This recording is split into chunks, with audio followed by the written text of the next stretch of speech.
ಮತ್ತಷ್ಟು ಮಾಹಿತಿಗಾಗಿ ನಮ್ಮ ಯೂಟ್ಯೂಬ್ ಚಾನಲ್ ಸಬ್ಸ್ಕ್ರೈಬ್ ಮಾಡಿ, ಪಕ್ಕದಲ್ಲಿ ಕಾಣುವ ಬೆಲ್ ಐಕಾನ್ ಒತ್ತಿ.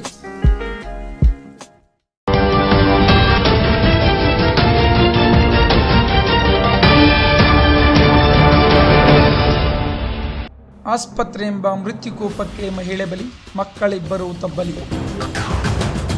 ಕಟ್ಟಡ ಹಂತದಲ್ಲಿದ್ದ ಆಸ್ಪತ್ರೆಯಲ್ಲಿ ಮಹಿಳೆಗೆ ಅಪೆಂಡಿಕ್ಸ್ ಶಸ್ತ್ರಚಿಕಿತ್ಸೆ ಮಾಡಿಸಿದ್ದು ವೈದ್ಯರ ನಿರ್ಲಕ್ಷ್ಯದಿಂದಾಗಿ ಮಹಿಳೆ ಸಾವನ್ನಪ್ಪಿರುವಂತಹ ದುರ್ಘಟನೆ ತುಮಕೂರಿನ ಖಾಸಗಿ ಆಸ್ಪತ್ರೆಯಲ್ಲಿ ನಡೆದಿದೆ.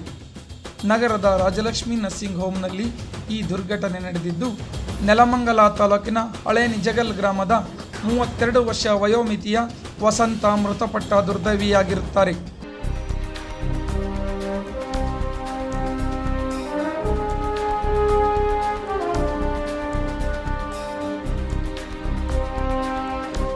ಅಪೆಂಡಿಕ್ಸ್ನಿಂದ ಬಳಲುತ್ತಿದ್ದ ವಸಂತ ನವೆಂಬರ್ 21ರಂದು ರಾಜಲಕ್ಷ್ಮಿ ನರ್ಸಿಂಗ್ ಹೋಮ್ನಲ್ಲಿ ಒಳರೋಗಿಯಾಗಿ ದಾಖಲಾಗಿದ್ದರು.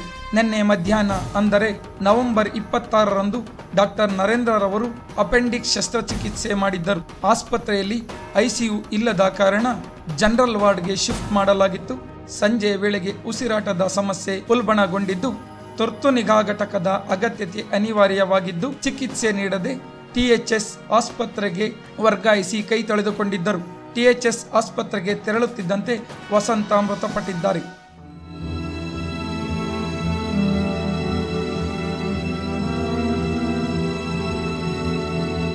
ಆಸ್ಪತ್ರೆಯಲ್ಲಿನ ಅವ್ಯವಸ್ಥೆ, ವೈದ್ಯರ ನಿರ್ಲಕ್ಷ್ಯದಿಂದಾಗಿ ವಸಂತ ಸಾವನ್ನಪ್ಪಿರುವುದಾಗಿ ಪೋಷಕರು ಹಾಗೂ ಸಂಬಂಧಿಕರು ಆರೋಪಿಸಿದ್ದಾರೆ. ಚೆನ್ನಾಗೇ ಇದ್ದವರು ಮಧ್ಯಾಹ್ನ 1 ಗಂಟೆವರೆಗೂ ಚೆನ್ನಾಗಿದ್ರು, ಆಪರೇಷನ್ ಆಗೋವರೆಗೂ ಚೆನ್ನಾಗಿದ್ರು. ಆಪರೇಷನ್ ಆಗಿ ಬಂದ್ಮೇಲೆ ಹಿಂಗಾಗಿರೋದವರು ಮಾತಾಡ್ತಿಲ್ಲ, ಎತ್ತಿಲ್ಲ, ಉಸಿರು ಮೇಲಕ್ಕೆ ಅಪೆಂಡಿಕ್ಸ್ ಅಂತ ಅಂದ್ಬಿಟ್ಟು ಆಪರೇಷನ್ ಮಾಡಿದ್ರು ಅವರು. ಆಮೇಲೆ ಅಲ್ಲೇ ಸತ್ತೋಗಿರೋದವರು, ಅಲ್ಲಿ ಸತ್ತಿ ಇಲ್ಲಿ ಕರ್ಕೊಂಡ್ ಬಂದೆ 6 ಗಂಟೆಗೆ ಜೀವ ಹೋಗೈತೆ ಅಂತ ಹೇಳಿರೋದು ನಮಗೆ. ಅಲ್ಲಿವರೆಗೂ ಒಳಗೆ ಏನಾಯ್ತು, ಎಷ್ಟೊಂದು ಜನ ಡಾಕ್ಟರ್ ಅವರೇ ನಾವು ಬಾಗ್ಲು ತೆಗೆದು ಒಳಗೆ ಹೋದ್ರು ಬಿಡ್ಲಿಲ್ಲ, ಹೋಗ್ರಮ್ಮ ಆಚೆಗೆ ಅಂತ ತಳ್ಳಿದ್ರು. ಏನಾಯ್ತು, ಕಾಲು ಕೈ ಎಲ್ಲ ಕಟ್ಟಿದ್ದೀವಿ. ಮತ್ತೆ ಆಂಬುಲೆನ್ಸ್ ನಮ್ಗೆ ಗೊತ್ತಿಲ್ಲದಂಗೆ ಆಂಬುಲೆನ್ಸ್ ರೂಮ್ ಇದಕ್ಕೂ ಮಾಡೋರೆ. ಅದೊಳಗೆ ನಮ್ಮನ್ನ ಯಾರನ್ನೂ ಕರ್ಕೊ ಬಂದಿಲ್ಲ, ಪೇಷಂಟ್ ಒಬ್ರನ್ನೇ ಕರ್ಕೊ ಬಂದಿರೋದು. ನಾವು ಬರ್ತೀವಿ ಅಂದಿದ್ದಕ್ಕೆ ನೀವು ಬೇಡ ಅಮ್ಮ ಒಂದು 10 ನಿಮಿಷ ಇಲ್ಲೇ ಇರ್ರಿ ಅಂದರು.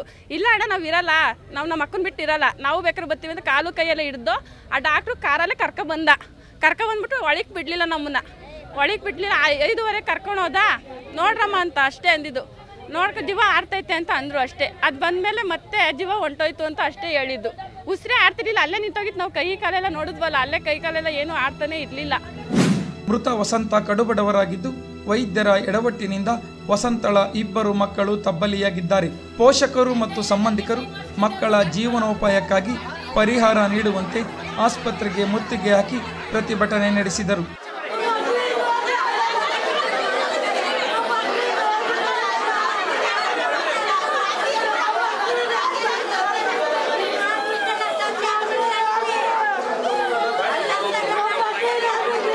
ಸ್ಥಳಕ್ಕೆ ನೆಲಮಂಗಲ ಶಾಸಕ ಡಾಕ್ಟರ್ ಶ್ರೀನಿವಾಸ್ ಆಗಮಿಸಿ ಮಾತುಕತೆ ನಡೆಸಿದರು.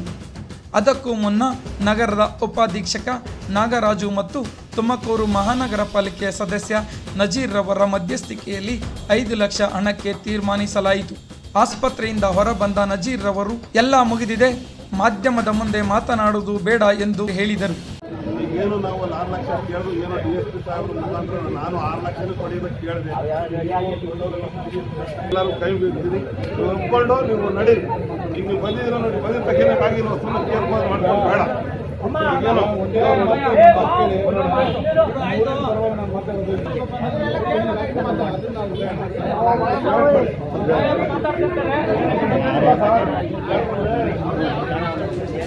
ಹಾಗಾದರೆ ಮಾಧ್ಯಮಕ್ಕೆ ಮರೆಮಾಚುವಂತಹ ಕೃತ್ಯ ನಡೆದಿರುವುದಾದರೂ ಏನು? ನಿಜಕ್ಕೂ ಎಲ್ಲರೂ ಮುಚ್ಚಿಡುತ್ತಿರುವುದು ಯಾವುದನ್ನ ಎನ್ನುವಂತಹ ಪ್ರಶ್ನೆ ಎಲ್ಲರನ್ನೂ ಕಾಡುತ್ತಿದೆ. ಮುಂಜಾಗ್ರತಾ ಕ್ರಮವಾಗಿ ಪೊಲೀಸರು ತುಮಕೂರು ನಗರದಲ್ಲಿರುವ ಟಿಎಚ್ಎಸ್ ಆಸ್ಪತ್ರೆ ಹಾಗೂ ರಾಜಲಕ್ಷ್ಮಿ ನರ್ಸಿಂಗ್ ಹೋಮ್ಗೆ ಬಿಗಿ ಪೊಲೀಸ್ ಬಂದೋಬಸ್ತ್ ಮಾಡಿದ್ದರು.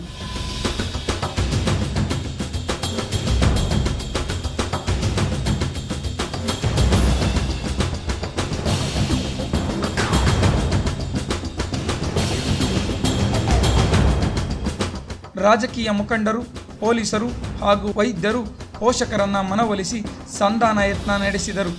ಬೆಳಗಿನಿಂದ ಮಧ್ಯಾಹ್ನದವರೆಗೆ ನಡೆದ ಹೈಡ್ರಾಮಾ ಯಾವುದು? ಪ್ರಕರಣ ದಾಖಲಿಸಲು ಆದೇಶಿಸಬೇಕಿದ್ದ ಡಿವೈಎಸ್ಪಿ ಮಧ್ಯಸ್ಥಿಕೆ ವಹಿಸಿದ್ದು ಯಾವ ಕಾರಣಕ್ಕೆ? ವೈದ್ಯರ ಜಾತಿಬಲ ಕೆಲಸ ಮಾಡಿದೆ.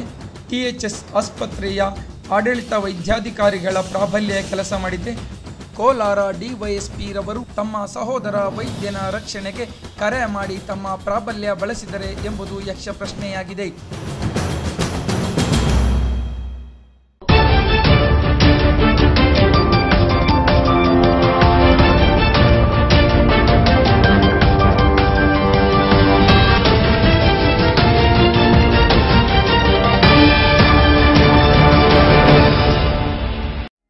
ಮತ್ತಷ್ಟು ಮಾಹಿತಿಗಾಗಿ ನಮ್ಮ ಯೂಟ್ಯೂಬ್ ಚಾನಲ್ ಸಬ್ಸ್ಕ್ರೈಬ್ ಮಾಡಿ, ಪಕ್ಕದಲ್ಲಿ ಕಾಣುವ ಬೆಲ್ ಐಕಾನ್ ಒತ್ತಿ.